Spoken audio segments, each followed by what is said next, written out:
Hi everybody, Chad Sarno here from Good Catch. We're gonna be making one of my favorite new recipes, Salmon Wellington, featuring Good Catch salmon burgers. We're gonna be layering this up with some asparagus, some potatoes, serving it with a parmesan-Dijon mustard sauce. Stay tuned, you don't wanna miss this.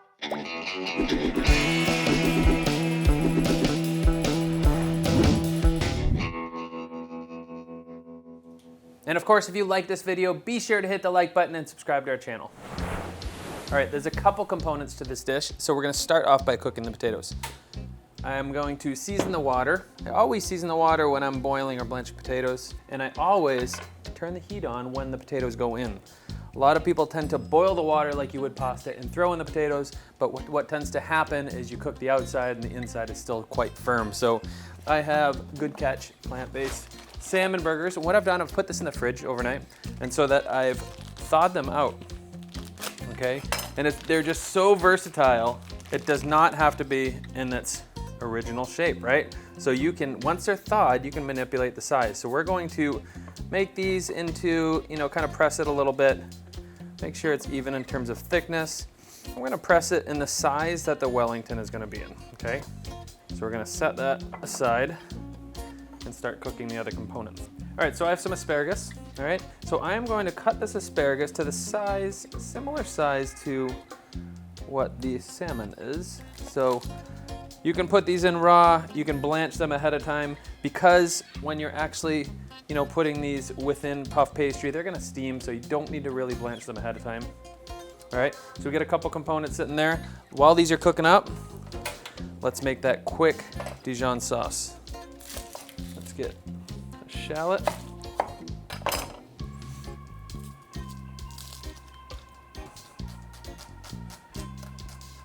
I'm gonna add a little oil to the pan in just a moment. Gonna get some color on these shallots, gonna bring out nice sweetness.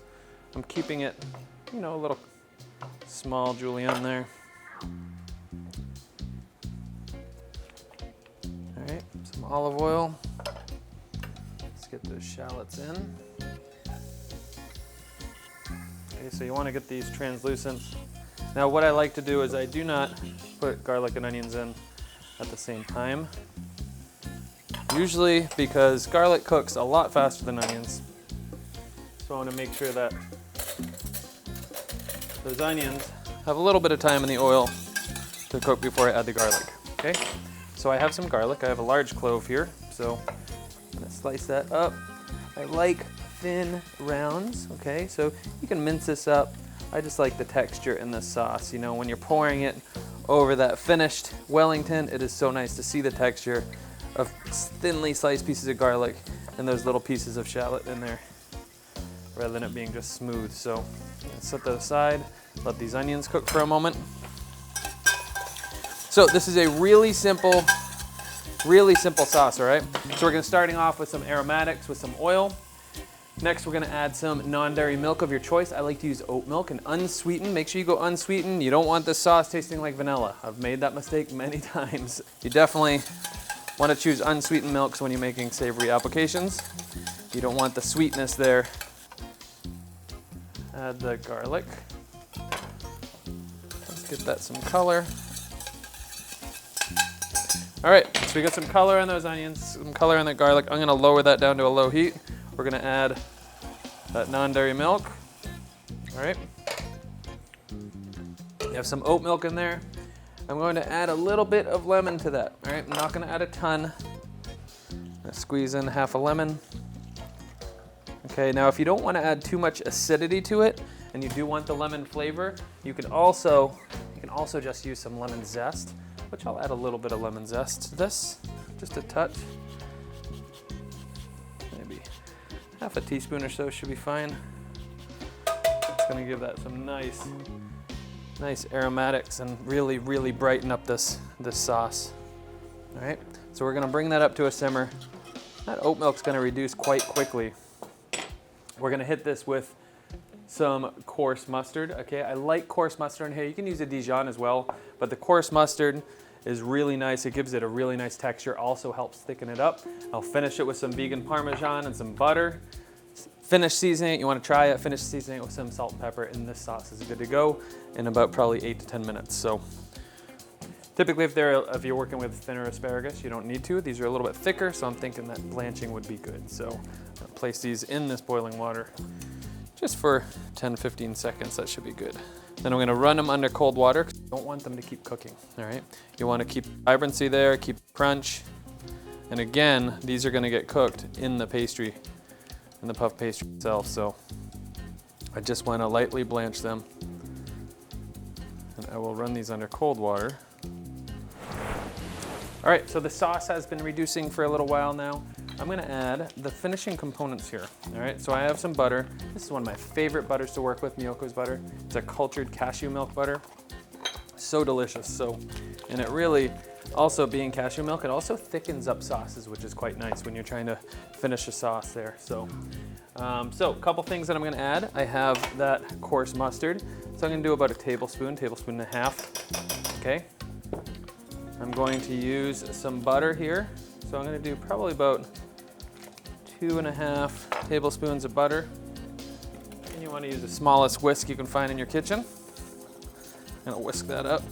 Whole mustard, coarse mustard is just so nice, just, you know, even the appearance. I mean, you can use Dijon, you can use a combination of Dijon also, but it's just really nice because you get those whole seeds in the sauce. So I'm gonna finish that with some butter. We're gonna finish that with a little bit of the vegan parmesan, okay, and black pepper. Okay, not gonna need much salt, if any, because all the other components have salt elements to them, right? You got the parmesan, you got the butter, you got the mustard. Whisk that up, get that butter melted. And this is gonna start thickening up, and it's gonna reduce quite quickly. Right, so I'm gonna continue this on a simmer as you're whisking everything. And that butter, adding the butter at the end really helps give the sauce sort of that sheen too, you know? So you can always adjust the mustard if you want it a little bit spicier. Okay, this is going to be more of a mild mustard flavor. If you want it spicier, definitely add the Dijon to it. All right, so next thing. So we have that reformed salmon burger here, all right? So I'm just going to make sure that that's the size that I want, the thickness that I want. I'm going to make sure the asparagus is about the same size, right? So these are going to get stacked. I'm going to wrap like a little package in this puff pastry. So that's perfect size, right? So on one of the sides, what I'm going to do is I'm taking a little bit of this mustard. Taking a little bit of this mustard, probably 2 teaspoons, and I'm placing the mustard on the salmon burger, okay? Not just in the sauce, it's going on top of the salmon burger. And I'm also going to have you can spread out a little bit of butter on here as well. Okay, if it doesn't spread, you can just do very thin pieces of butter. Right, so these potatoes are fork tender. I'm gonna strain those. I'll be right back. All right, let's turn this off. This looks good. You can see that it's definitely thickening up. I should show you on the back of the spoon here. You can see that it's coating the back of the spoon nicely. That is what you want. You could go a little bit thicker, but that is there. That's definitely there. I want to try it, make sure I don't need to season it. That is good. That is very nice. Season it with a little more pepper. Now you can adjust the seasoning, right? You have all the components in there. You can adjust the seasoning. If you want to add more spice to this, more mustard, you certainly can at this point. But that is really nice. I'm going to keep that on a low simmer. I have those potatoes. I'm going to do a rough chop on these, all right? So I'm going to add a little bit of non-dairy milk to it. I'm going to add a little bit of butter, okay? And we're going to add, just season it lightly. And I'm just going to chop this up. Just going to chop it up and smash it with a fork, and it'll be nice in a sort of rustic potato, rustic mash. So we have some sea salt in there. Season that up a little bit. I have some of that. Also using the same oat milk. And I'm just gonna press it with a fork. Now, you can do a whip mash, that works, but this, keeping it rustic and not too much liquid in here, is gonna be really beneficial when you're actually assembling this. It's gonna be able to absorb a lot more of the fat that's coming out of that salmon. That's the beauty of this product, is when you're actually cooking with it, if you're throwing it on a flat grill or you're using it in a cast iron pan, it releases fat and it is so nice. And the texture and the flakiness of it. And that's what I want right there. You see that? See, it's just a complete rustic mash. All right, it has some texture in it. It's not too wet, right? All right, let's set that aside. Make sure this is not sticking. I'm gonna whisk that up with the tiniest whisk in my kitchen. I'm gonna shut that off. Let's start to assemble this Wellington. So I have some puff pastry here. Some puff pastry, you can get lots of, there's a bunch of different options on the market. Make sure you're choosing the vegan one. There's a couple different great vegan products on the market. All right, so using this size, this is a perfect size too. I'm just gonna stretch it out a little bit. Okay, we're basically just gonna wrap a little present, wrap a little salmon burger present. All right, so remember, whatever is gonna be on the bottom is gonna be the top of it, because we're gonna fold up the bottom, right? So I'm gonna start off with some asparagus. So I'm gonna flip this over now because I want this fat, as it's cooking, to be absorbed into the salmon, right? So let's see if we can do this. Butter staying on there. That is looking very nice. All right, let's use some of that rustic mash. You can put a little bit in here. You can also finish it, you know, serve a little bit of mash on the side as well. But I'm just gonna put some of this mash on the bottom here. And that's gonna really help absorb that fat rather than it going directly into the puff pastry. Let's bring over a small sheet pan with parchment. Okay, it really helps it not stick. I'm just gonna now go ahead and stretch it a little bit. Stretch it a little bit. Okay, and I'm just gonna fold a little present. Right? And this stretches nicely, and that's just a perfect fit. Look at that. It's gonna be gorgeous. So you're gonna roll it over. I cover this with just a little touch. Okay. And we're gonna place this on top. You're gonna make sure you can reshape it right now while you can. Now, if you do not cut holes and score it, the puff pastry is gonna pop, all right? So you wanna make sure that you score the top a little bit. So I'm just gonna go gently through the top.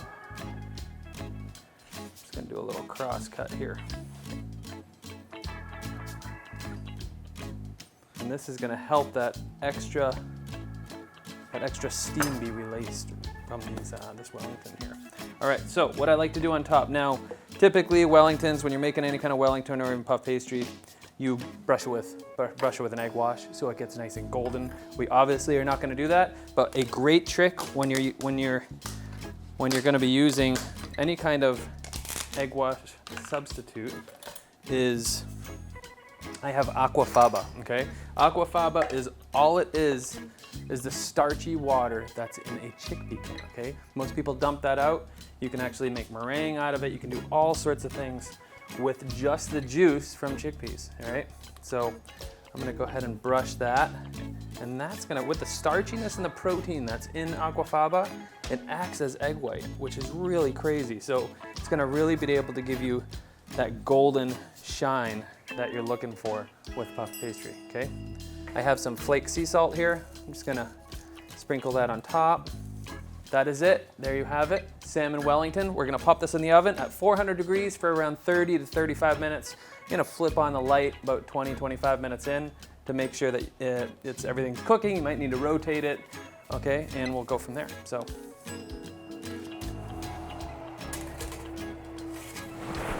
All right, so it's been cooking for a little over 20 minutes. I'm gonna go ahead and check it, see if it needs to be turned. I'm also gonna temperature check the inside. You want it to be around 165 before you pull it out, okay?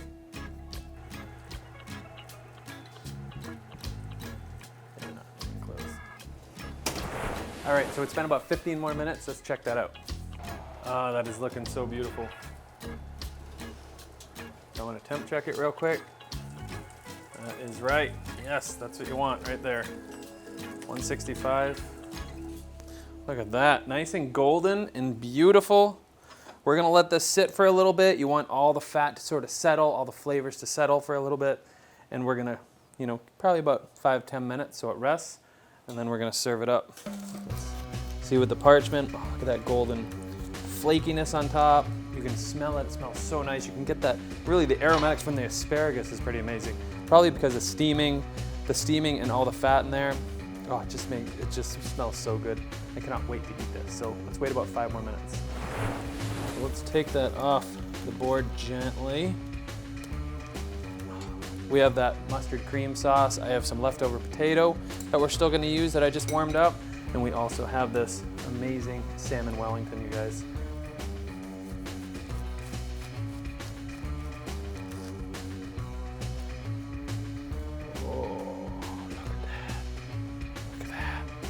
So good, so juicy, absolutely delicious.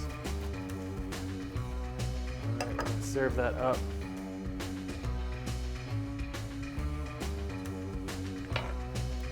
All right, we have some potato.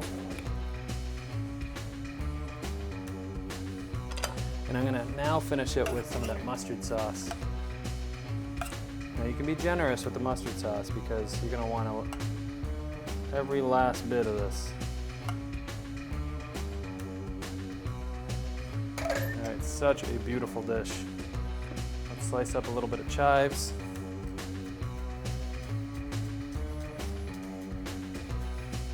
On the plate.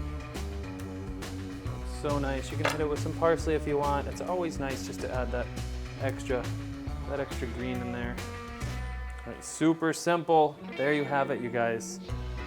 Salmon Wellington, a little bit of mash in there. You get some asparagus with a mustard cream sauce. I cannot wait to get into this. I'm not gonna hold back either. So let's cut myself a piece to try it out.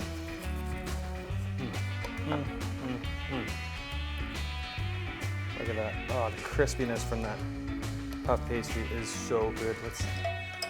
My kitchen, my rules here, so. That is freaking good.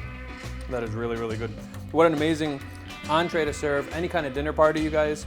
Great way to use those plant-based burgers. You've got to try this out. As always, it's Chad Sarno from Good Catch Cooks. Until next time, happy cooking, y'all.